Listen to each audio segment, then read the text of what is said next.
afternoon from Gail's Garden, Herbs and More. I want to talk a little bit about tea. For the prize winner in the little notebook type thing I sent her, I had this drawing in there and talked a little bit about it. This is my own brainstorm on this part here. Okay, for your tea recipe, you want your main action herbs. You want about 70 to 80% of it to be the amount of tea that you're going to have. And then you want maybe 10 to 20% to be the synergistic effect, which works together well with it, and then 10 to 20% another supporting herb. Now, for an example of that, I used one of Rosemary Gladstar's recipes for diarrhea remedy. She uses like 3 parts your blackberry roots. Now that's got the astringent in it. That's what's going to be your main action herb in this tea that you're making. So you want your main amount, and that's what she shows too, 3 parts of that. Then for your synergistic, she's got 2 parts slippery elm. Now, slippery elm helps to calm down your insides. It kind of slightly coats it. And so that's working together with the blackberry roots. They work together on helping with the problem. Let's say you have a child that's got diarrhea. Then your support herb would be your 1/8 part cinnamon. And that's going to give it a little bit of flavor so it tastes better and that type of a thing. Now, for my comment on my own about diarrhea, whether an adult or a child, a long time ago I had a doctor, a very good doctor, who told me if you want to get rid of diarrhea in a child, you give them what's called a brat diet. Say, what? My kid's not a brat, haha.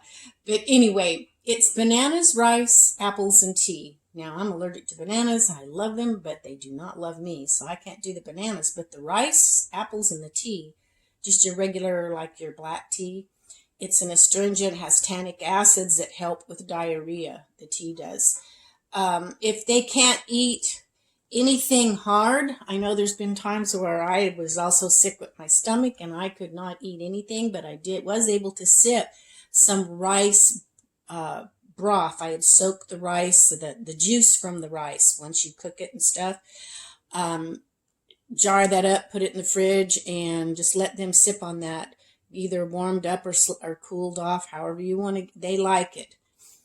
You don't want to put a lot of sugar and stuff like that because sugar feeds infection. Stay away from sugar, especially when you're sick. Okay, so bananas, rice, apples, and tea. Apples are really good. They have pectin. They help to form your stools back, that type of thing. So remember the brat diet. That was one of the best things that I was ever told as far as helping diarrhea. I just saw this. I haven't really thought much about this one, but it was a good example to go with my little boat that I put together here. I do use slippery elm a lot and blackberry and stuff, but this was actually one of Rosemary Gladstar's little recipes for a diarrhea remedy. So I wanted to share that with you, giving you a general idea if you're making the tea for a medicinal reason. Okay, now I wanted to show you a little tea paraphernalia. These are different types of strainers. You can have a teapot that's actually got a little strainer inside of it. So when you pour, it all stays in the little strainer that's in the middle there. I often use that. Also, excuse my reach, a French press works really good. This one I've got it doubled. I've got double of those little wire things. Let me take this apart. For those of you that don't know, I think most know about a French press, but okay. There's this, and then you've got your little strainer here. I've actually got 2 of them on mine. And you just screw that on here and press down, and it keeps it all at the bottom, and then you pour it. And I need to finish rinsing that off, but I wanted to show that to you. Okay, another thing is you might have a funnel like this, and this has a little strainer to it. You just stick the little strainer in there. You can put this in a big jug if you make it a big bunch of tea, and just pour it however you want to do that. Of course, you've got the little tea balls that you put in your cup, and you just take this, put the tea in there, put it back, put that in your cup. You can set this down inside of your cup. Put whatever you want up here, your big leaves and stuff, and just set it into your cup, and then just lift this out of the cup. You want to stay away, this is ceramic, which I really like, because I try to stay away from plastics and metals, but you're going to have some. This is kind of cool. It's bamboo, and you can strain it through the bamboo. You can use a metal strainer, or you can use a nylon strainer. The nylon tends to be just slightly better at picking small articles than the metal one, getting the small little tiny pieces. Now, when you go to the store, let me see if I can talk to you a little bit here.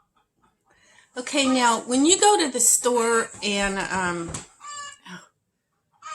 so much doing the technology stuff, I forgot what I was going to say. Okay, I remembered.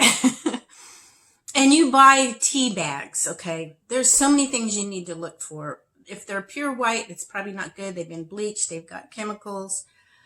But sometimes they staple the string on. You don't want the kind with staples. They do have a way they can just put the string in the bag and seal the bag, and then you've got your string. You just have to be careful you don't yank it because the string comes out maybe a little bit easier, but it's not bad.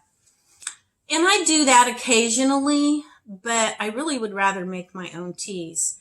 For one thing, for the longest time, I thought I didn't like chamomile because the only chamomile I had tried was from the store. And when they make theirs, it's like they pour a little dust in the bag, and there's no real flavor, probably very little good components left to it. But when I just because I don't remember why, but I grew some chamomile. I love the cheery little flowers, and they smell so good. And I dried them, and I started making my own tea, and it doesn't taste anything like the store-bought. It's really good. I mean, really good. And it's wonderful in mixing with some other herbs, too.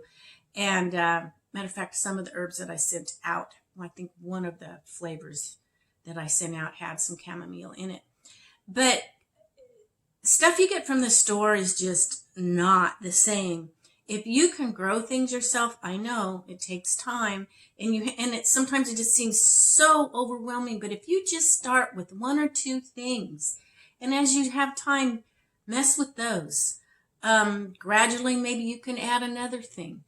I wasn't able to fully get into all my herbs until much later in life, although from the very beginning, I can remember even as a teenager, I was reading and thinking about that stuff, and even younger. But where I really started reading articles and stuff in my teens, I remember I tell on myself a little bit. My sister-in-law and I were making a meal or making some recipe. I don't remember what it was, but it had to have carrots in it. And I had just finished reading an article and some research on how all the nutrition is in the skins. So on my first carrot, I didn't peel it. I washed it good, but I didn't peel it, and I would slice it up. And she got mad. She goes, "Don't you do that." She goes, "You don't get lazy on me. You go in there and peel that carrot before you slice it up." So I didn't argue with her. I just did it because the rest of them, I just peeled them and then cut them up. But I was just trying to put into practice what I had read, but I got a little bit into trouble there. But that's not an herb, but it is an example.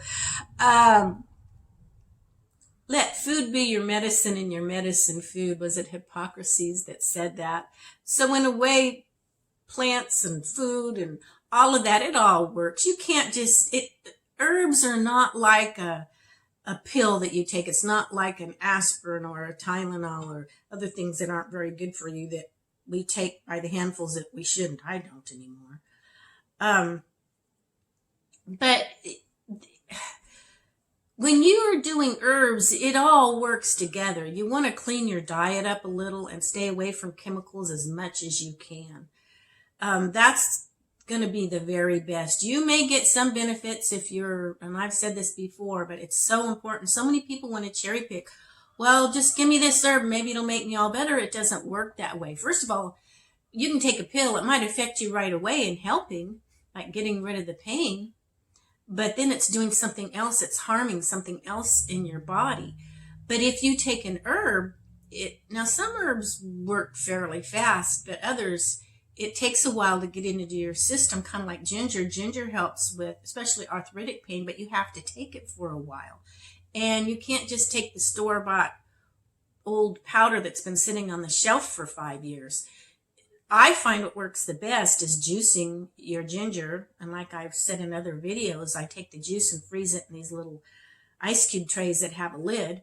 And then I break that up and put that into my different teas as I'm drinking it. I also keep the roots handy to chop up and put up in my meals. I try to use as much ginger as possible. And then when I quit using ginger for a while, I noticed my aches and pains seemed to all of a sudden, not one day I'll say, oh man, I'm just hurting everywhere.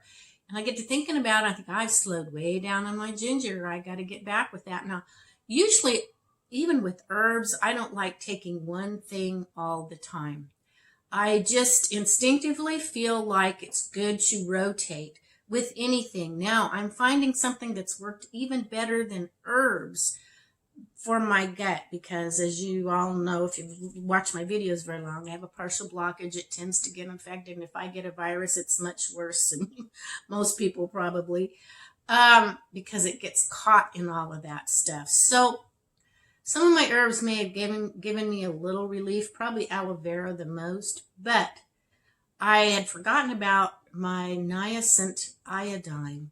So that really tended to help. I took that for a couple weeks, and now for a couple weeks I'm going to take some colloidal silver. First time I made my own colloidal silver, and I've already noticed a big help. Even I noticed that the niacin iodine seemed to help a little bit, but the first time, the next morning after I took the colloidal silver, I noticed my stomach wasn't bloated so bad. And I probably am not taking enough, but haven't been taking it for very long, and I just want to see how my body reacts to it before I add a little bit more. I've been taking a ½ ounce a day, and I've been taking it. I heard it's good with aloe vera to help get it down into the gut itself. So I take it a ½ ounce of the colloidal silver and a ½ ounce of the aloe vera. Now, I am not a doctor. I experiment, find out what works for my body. But this a little bit about I'm kind of throwing in a lot of things, but you can't just say, I'm going to teach you about herbs and not let you know that it's really an all-around physical thing. One thing just doesn't work well by itself. So I hope this helps a little bit, just a little bit of throwing in some ideas about teas. I don't want it to get too long. So I think what I'm going to do is maybe, I've got so many series ideas and series. I put most everything I've got on my list where I've got a whole bunch. I've got herbs 1 and herbs 2, but I've got my teas because most of my herbs are my teas. So I've got a lot of that in there if you want to see some more individual things about teas, and I'll be making more. I'll show you some more. I just wanted to show you a few little tidbits. Now, at the end of this video, I am going to show you a visitor that we had in the yard a little bit earlier. Just kind of something for fun. But yeah, if y'all enjoy my video, please give it a thumbs up and subscribe if you haven't.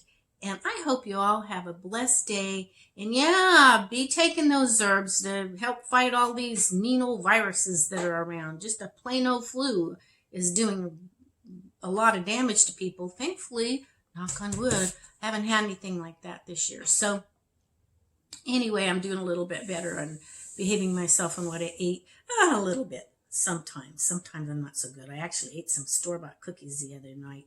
Not good, not good. No, no, no, no, no to me. Anyway, you all have a great day. Bye-bye now.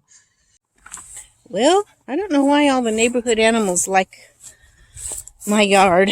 But instead of horses this time, we have a milk cow. So I called someone. They think they might know who it belongs to, and someone's gonna come get her. I shut the gate so she wouldn't get out in the road and cause an accident or something. So somebody's gonna come down and see if it's their cow. But I know they have several different ones running around over there, so might be one of them. Hi, girl.